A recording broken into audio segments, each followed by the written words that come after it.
por su conferencia. Y ahora continuamos esta segunda jornada del Congreso Internacional en Derecho Sancionatorio. A continuación, les invitamos a disfrutar de la conferencia Secreto y Reserva Disciplinaria en Uruguay, a cargo de Rubén Flores Datquevicius, doctor en Derecho y Ciencias Sociales y abogado, profesor en Derecho Público de la Universidad Mayor de la República, integrante fundador de la Asociación Mundial de Justicia Constitucional. También es integrante fundador de la Asociación Argentina de Justicia Constitucional. Integrante también fundador de la Asociación Uruguaya de Derecho Procesal Constitucional. Integrante del Anuario de Derecho Administrativo Uruguayo. Integrante fundador del Centro de Estudios de Derecho Público. Es autor de varios libros, entre ellos los que se observa su Manual de Derecho Público, 2 tomos, Constitucional y Administrativo, Manual Teórico Práctico de Contratación Administrativa, que incluye el TOCAF, anotado y concordado, Amparo y Habeas Corpus y Habeas Data, 3ª edición, el Procedimiento Disciplinario, 5ª edición, Procedimiento Expropiatorio, 4ª edición, la acción de nulidad y responsabilidad del Estado, 3ª edición, Decreto 591, Procedimiento Administrativo Común y Disciplinario y Recursivo, 7ª edición, publicados en la República de Argentina. Así que con ustedes, la conferencia Secreto y Reserva Disciplinaria en Uruguay, a cargo del doctor Rubén Flores. Así que, doctor Rubén, tiene la palabra.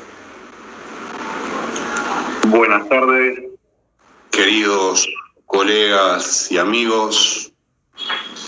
Es un placer estar con ustedes. Más allá de la disertación de mi presentador, faltó decir que tengo un tratado de Derecho Constitucional y de Derecho Administrativo en 2ª edición. Son obras de más porte, publicados en Argentina y en Montevideo, en Uruguay. Como de estilo, corresponde en primer lugar agradecer al Instituto Universitario de Envigado, al señor decano, Gabriel Alonso, y a mi querido amigo Sergio Mondragón por la invitación. Es un honor estar con ustedes.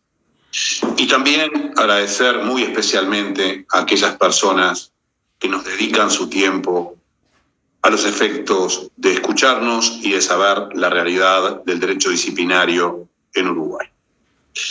El derecho disciplinario es una rama del derecho administrativo en Uruguay muy querida para mí, porque con el libro, precisamente el procedimiento disciplinario, que va por una 5ª edición, me recibí de profesor adscripto. Yo soy doctor en Derecho y profesor recibido.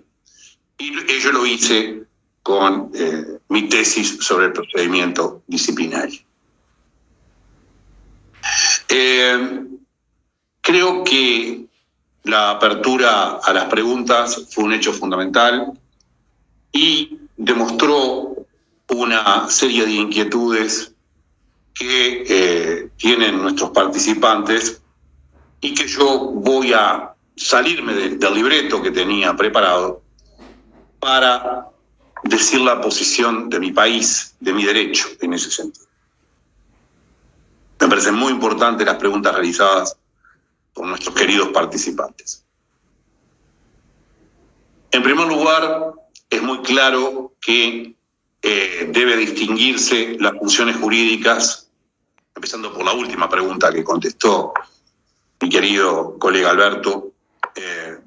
Las funciones jurídicas son diferentes y por tal motivo, y se atribuyen por la Constitución, por lo menos en mi país, se atribuyen por la Constitución, representan los poderes que la Constitución acuerda a los órganos para efectuar y ejecutar los cometidos, y por tal motivo, evidentemente, no puede atribuirse función si no es de la manera establecida por la Constitución. En Uruguay no existe el ejercicio de función administrativa por los órganos administrativos. No existe función administrativa. No existe, función jurisdiccional ejercida por los órganos administrativos. Los órganos de la administración estatal ejecutan el derecho, ejercen función administrativa. Los órganos jurisdiccionales juzgan. Los legislativos legislan. Roles diferentes. Fue otra de las preguntas que se realizó. Me parece muy importante definir claramente este tema, porque crea determinada inquietud, digamos. Y en Uruguay sucede que yo fui jefe de sumarios en una persona pública estatal durante unos 15 años aproximadamente, más allá de haber trabajado en la presidencia de la República en estos temas, de la República Oriental, de mi país, la presidencia. Y evidentemente en Uruguay lo que existe es un instructor jerarquizado a un jefe de sumarios. Yo era el jefe de los instructores. Los instructores instruían los sumarios o las investigaciones y aconsejaban las sanciones, y luego yo decidía proponer a mi jerarca qué sanción se iba a aplicar. Todo en sede administrativa.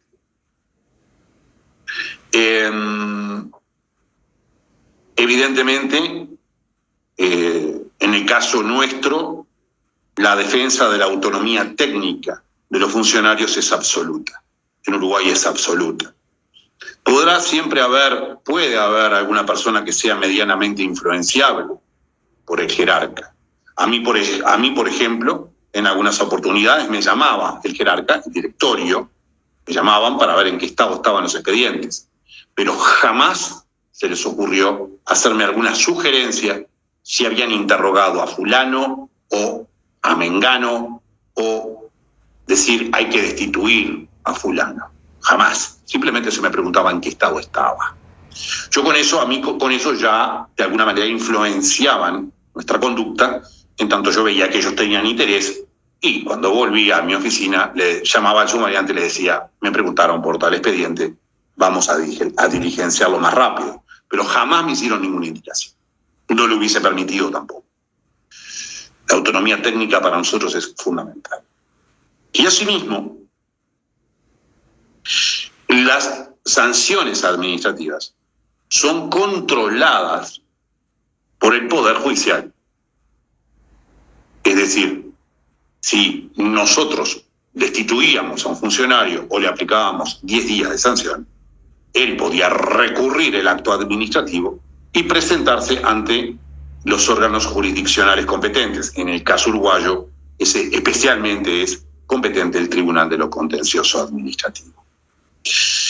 En Uruguay no existe, como en otros derechos, una concentración, un órgano único que defina la sanción. Es un sistema disperso, que es el que en general predomina en el mundo.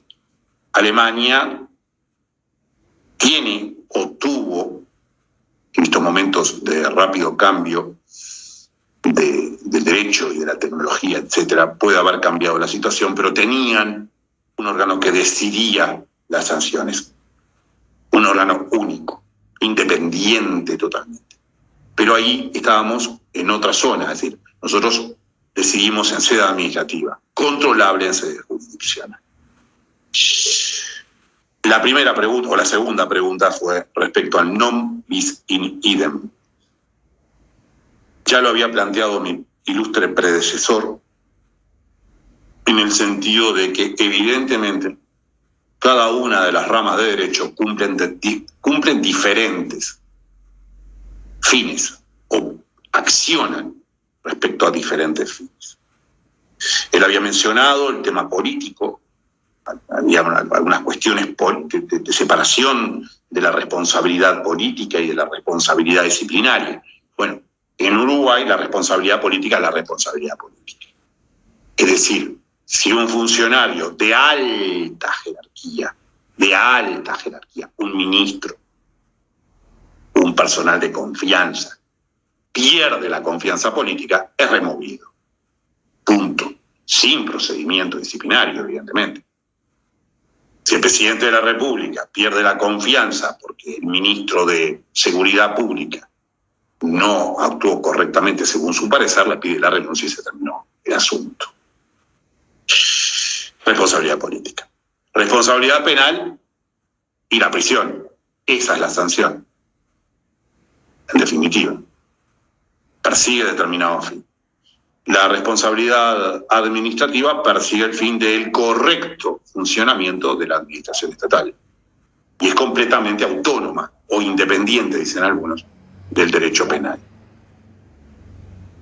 Pero además debemos agregar otro tipo de responsabilidad, la responsabilidad civil, que claramente persigue otra finalidad, que es la reparación de los daños causados eventualmente por un funcionario corrupto, por ejemplo, o que cometió un delito de peculado, por ejemplo, y se apropió de bienes de la administración. Allí entonces lo que habría sería una responsabilidad económica, dinero civil.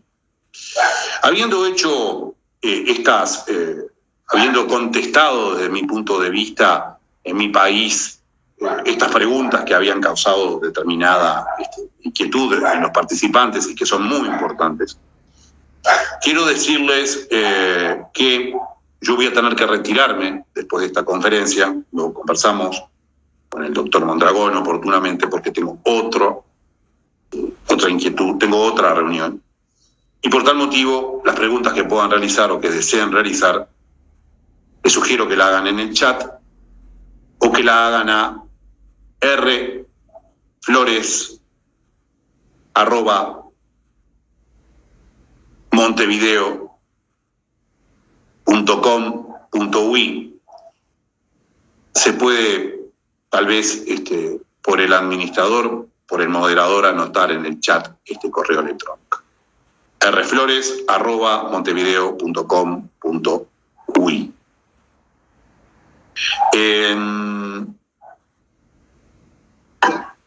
¿Dónde estamos? ¿De dónde venimos? ¿Hacia dónde vamos? En el derecho, desde nuestro punto de vista, todo tiene que partir desde dónde venimos, pero brevemente, para encontrarnos en el dónde estamos y así proyectarnos. El caso Petro es un caso muy conocido, es muy interesante y con múltiples aristas que podrán ser aplicadas en cada uno de los derechos. En particular, es algo en dónde estamos, del dónde estamos. Creo que es importante además entonces ir derechamente a la práctica, porque siguiendo, por ejemplo, lo que dijo don Nicolás Maquiavelo cuando inicia El Príncipe, como he querido escribir algo que sea útil, voy a ir a la realidad de las cosas. Y la realidad de las cosas es que se dice que los procedimientos disciplinarios son una garantía. Aquí se dice que el sumario administrativo es una garantía concedida al funcionario, etcétera, etcétera, etcétera. Es una garantía siempre. Nosotros creemos que es una garantía si es correctamente desarrollada y es una garantía especialmente, por ejemplo, si no viola, entre otras cosas, el non bis in idem que hablábamos hoy, si permite el derecho de defensa, etcétera, etcétera, etcétera. ¿Y en dónde estamos? ¿Quiénes somos? Bueno, estamos en un momento de cambio continuo. Y es muy importante, máxime, que me consta que existe entre nosotros colegas jóvenes.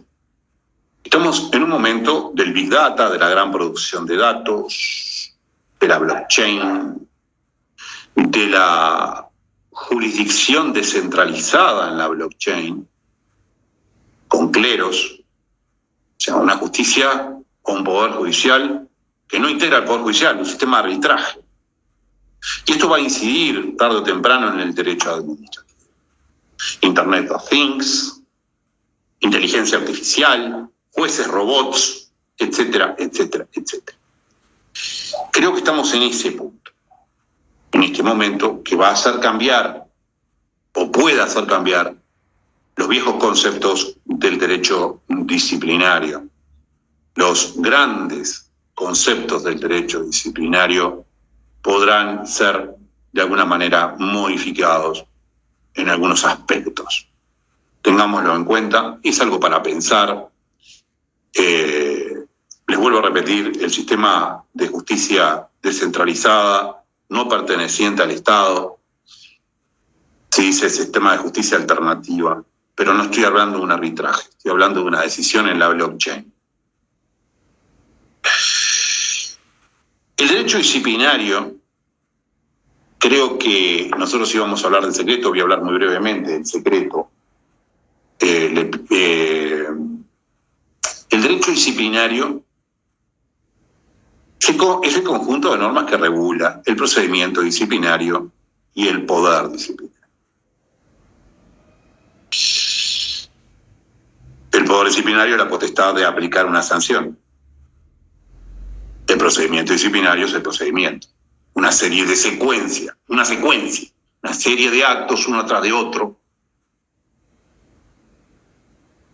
que van a dar lugar a una eventual sanción, un eventual reconocimiento, el hecho de haber sido probada la existencia de una falta administrativa, por ejemplo, que faltara una computadora en una investigación administrativa. Existen diversos procedimientos en Uruguay, la investigación administrativa, el procedimiento sumarial, y por allí es muy importante destacar la relación del derecho penal con el derecho disciplinario. Se mencionaba por mi predecesor el hecho de que algunas conductas son tipificadas o pueden ser tipificadas, en Uruguay lo son, como faltas administrativas o delitos. Evidentemente, hurtar una computadora es cometer el delito de peculado. Dará lugar a la destitución segura. Es un delito contra la administración pública. Debemos distinguir delitos contra la administración pública de los delitos que no son contra la administración pública. Un homicidio, una rapiña, no es un delito contra la administración pública. Entonces, determinadas conductas muy graves son tipificadas por el legislador en delitos. En el derecho penal se aplica en general, muy en general, de principio, los tipos cerrados, y siguiendo a Rossin y a Wenzel especialmente. En el derecho administrativo se tiende a un cerramiento con tipos abiertos. Dicho esto, corresponde decir que hablamos de la potestad. La potestad se integra por los sujetos sancionantes, por los sujetos que intervienen, el sujeto pasivo, los sujetos activos, que lo comenté anteriormente. Por el motivo, la comisión de una falta administrativa, tipificada abiertamente, por lo menos en mi país, un fin y la sanción propiamente dicha. En Uruguay también existe una ley anticorrupción, de hace unos cuantos años, evidentemente, donde los funcionarios deben dar la declaración de sus bienes. Los funcionarios de alta jerarquía deben dar una declaración de su patrimonio. Y ello es muy importante, los efectos de la prevención del lavado de activos. Miren los temas que estamos tocando. Estaríamos horas hablando de estos temas. Yo hace poco di un curso en una plataforma online, en un sistema e-learning asincrónico, es decir, no presencial como este. Estuve más de 8 horas hablando del procedimiento disciplinario, 10 aproximadamente. Entonces, en definitiva, trataremos de resumir rápidamente la ley anticorrupción, la ley, la prevención de lavado de activos, ahora la prevención de criptoactivos. Ayer Gafi, que es el órgano encargado, es el organismo internacional.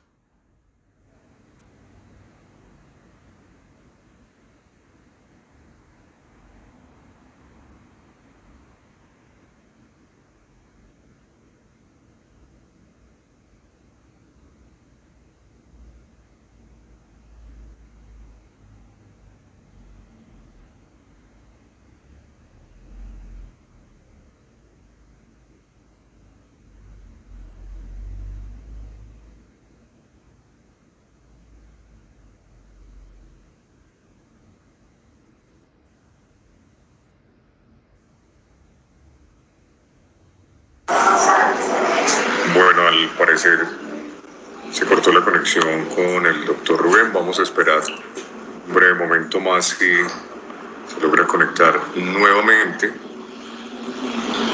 Les recordamos que nos pueden seguir en las redes sociales de la universidad como @. Ahí está nuevamente, doctor. Sí, señor.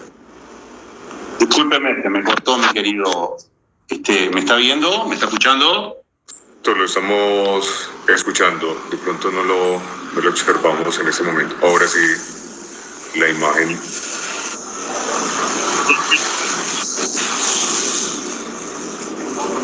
Bueno, no, ahí no lo estamos escuchando, doctor.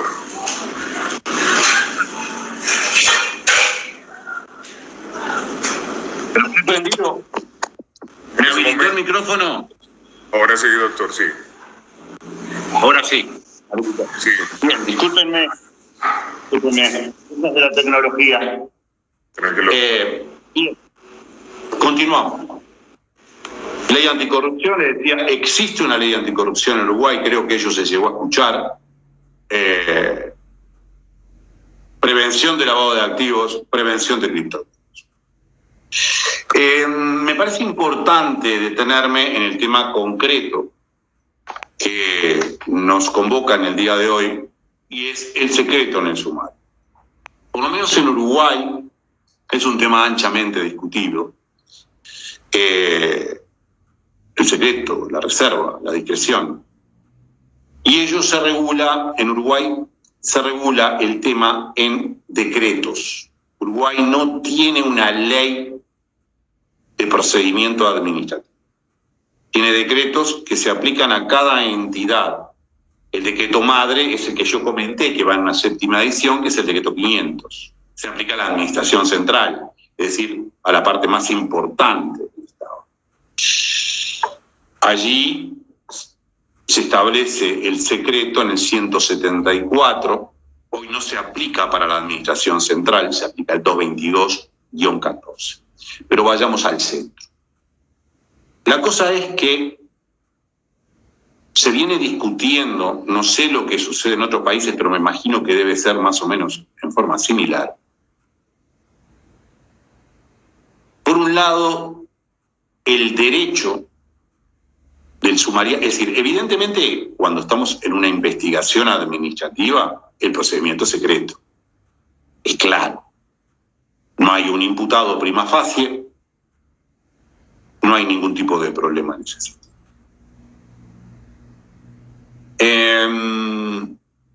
El tema es cuando hay un sumario administrativo y hay un imputado prima facie. En ese sentido, discute en Uruguay si debe aplicarse el secreto en el sumario. El último decreto aplicable a la Administración Central, al Poder Ejecutivo y sus dependencias. Uruguay es un Estado unitario con descentralización en especialización, servicio de electricidad, agua potable, y por territorio. por regiones, es decir, por departamentos, para hablarlo correctamente en mi país, por departamento.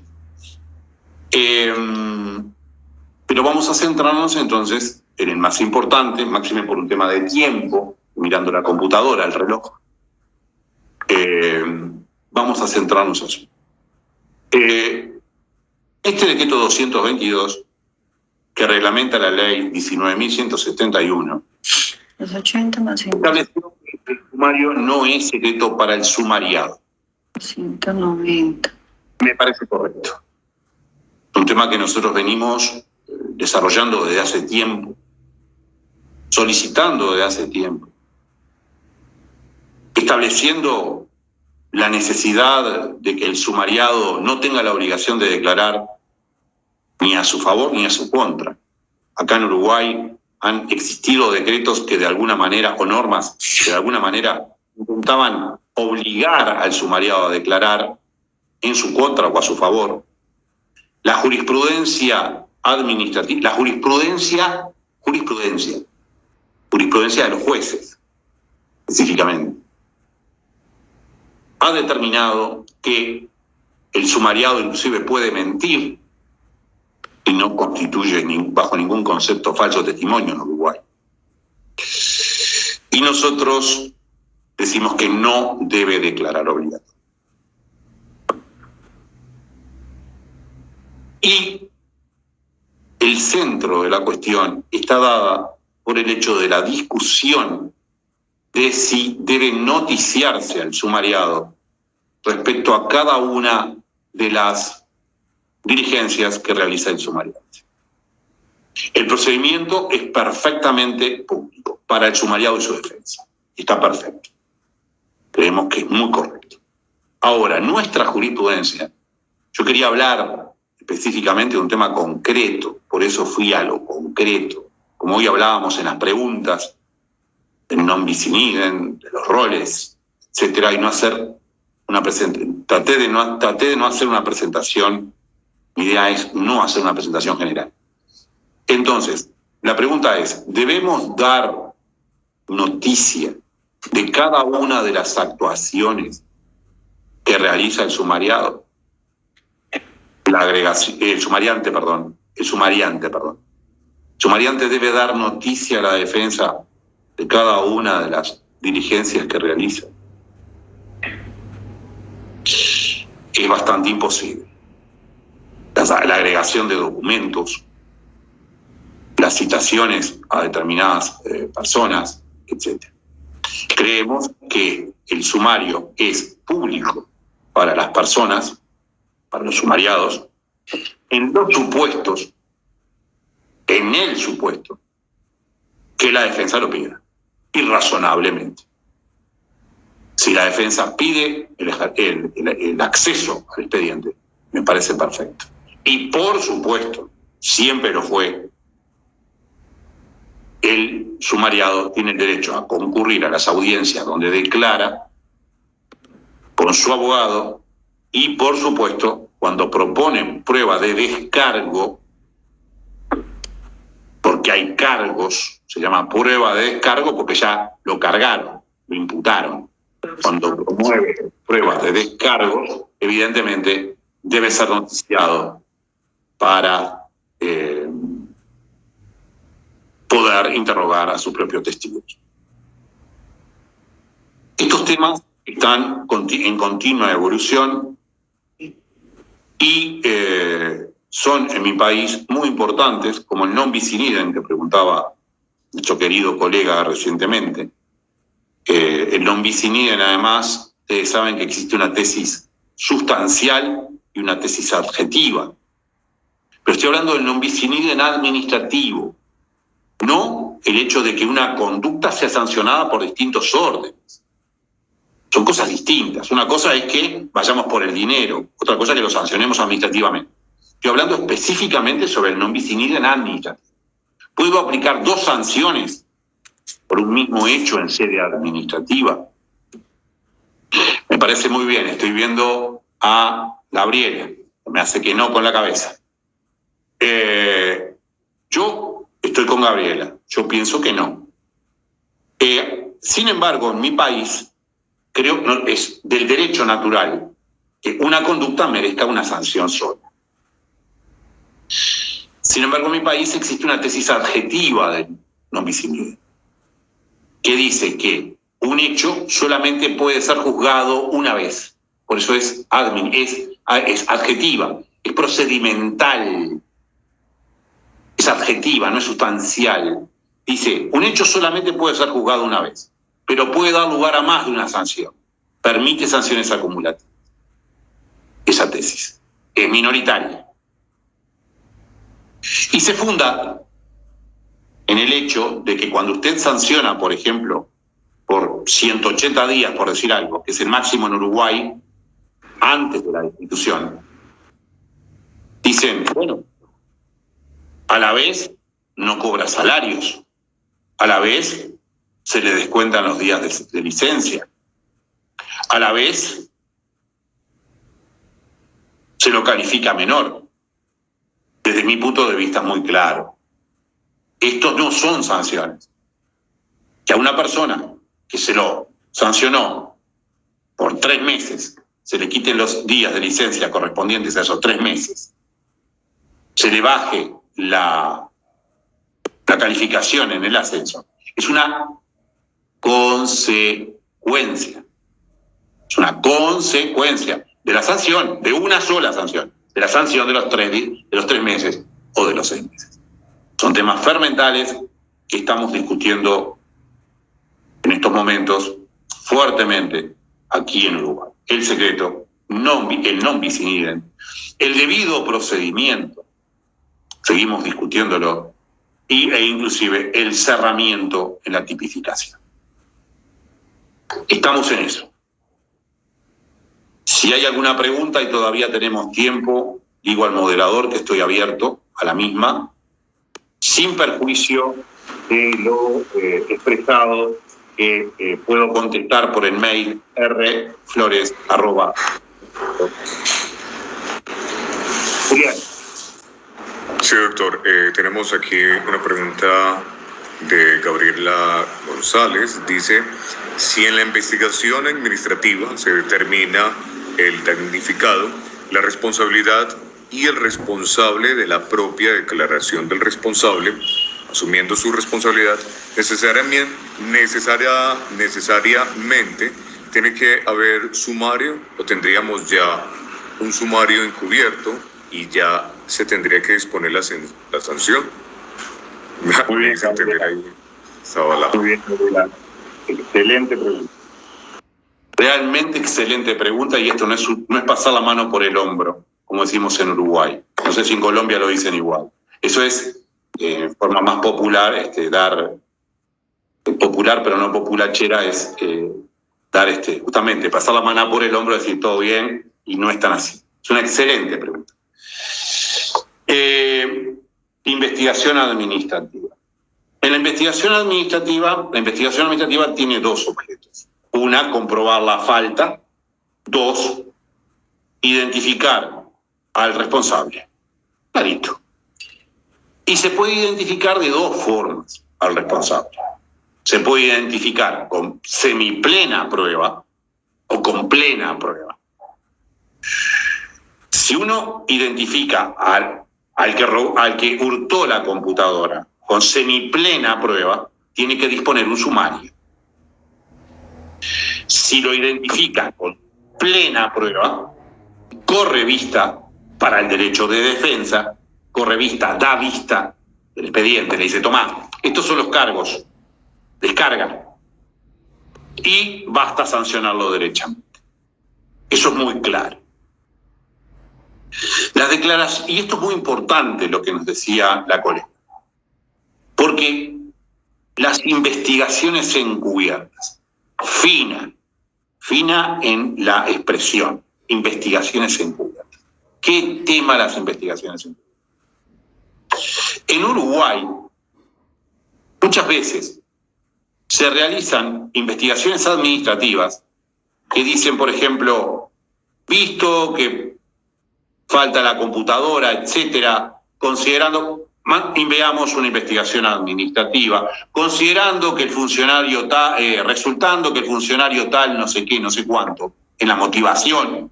59. En la motivación. Y mandan una investigación, resuelven, vamos a hablar correctamente. Resuelven una investigación administrativa. La cosa es que los funcionarios administrativos, o desde el propio lugar, en la carátula, ya ponen investigación. Esto es un libro mío además, en la Constitución. Pero digo, es un libro. En la carátula ponen investigación administrativa, expediente tanto, y entre comillas ponen el nombre de la persona presuntamente involucrada. Es una investigación administrativa encubierta. ¿Y cuáles son las consecuencias de la investigación administrativa encubierta? Fundamentales. Recuerden, en la investigación administrativa no hay imputado. Esta investigación administrativa encubierta no hay imputado. Y como vos decías, la persona fue a declarar sin asistencia letrada. Sin asistencia letrada. Lo peor de todo es que la jurisprudencia avala estas investigaciones administrativas encubiertas. ¿Las permite? Yo estoy gritando ya a esta altura que son inválidas. Y no hay caso. El Tribunal de lo Contencioso Administrativo las valida. Y entonces se produce una indefensión grosera, gruesa. Porque el sumariado, el investigado, imagínense ustedes, usted puede ser culpable o inocente. Si es culpable, ya va. Acá no estamos entre angelitos, en el mejor sentido lo digo. ¿Sí? Vamos a hacer, como decía hoy, citando a Maquiavelo, que no era tan maquiavélico. Maquiavelo no era tan maquiavélico. Eso es un invento. No voy a defender a Maquiavelo porque no sé tema. Pero Maquiavelo no era tan maquiavélico. Vamos a la realidad de las cosas. Vamos a no ser angelitos. Si el investigado, que aparentemente con una investigación encubierta es culpable, sabe cómo viene la mano. Sabe cómo viene la mano.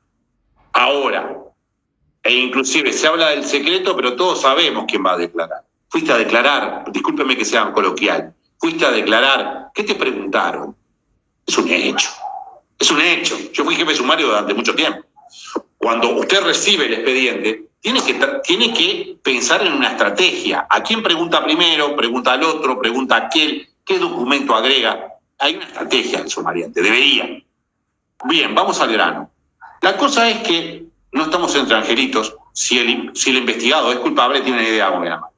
Ahora, de cualquier manera, concurre como un angelito prima facie. Porque él no está.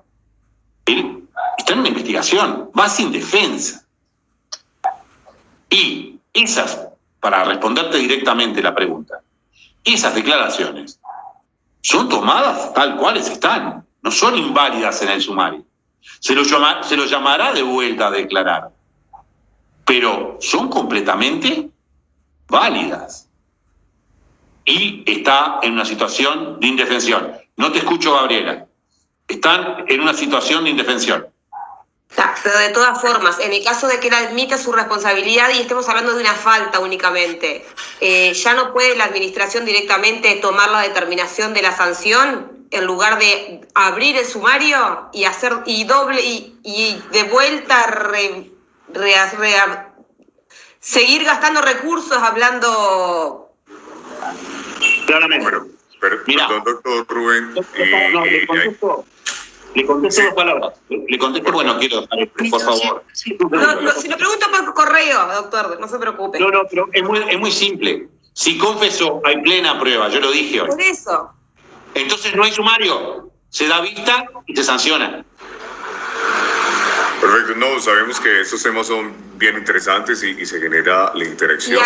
Agradecemos. Se los digo por correo, doctor. Por el espacio. Gracias. Exacto, sí, por favor. Es entender que el tiempo que es muy corto, que tenemos otros conferencistas que también están conectados. Doctor Rubén, le agradecemos mucho por su aporte, por su conferencia. El secreto de reserva disciplinaria en Uruguay, le agradecemos por su espacio.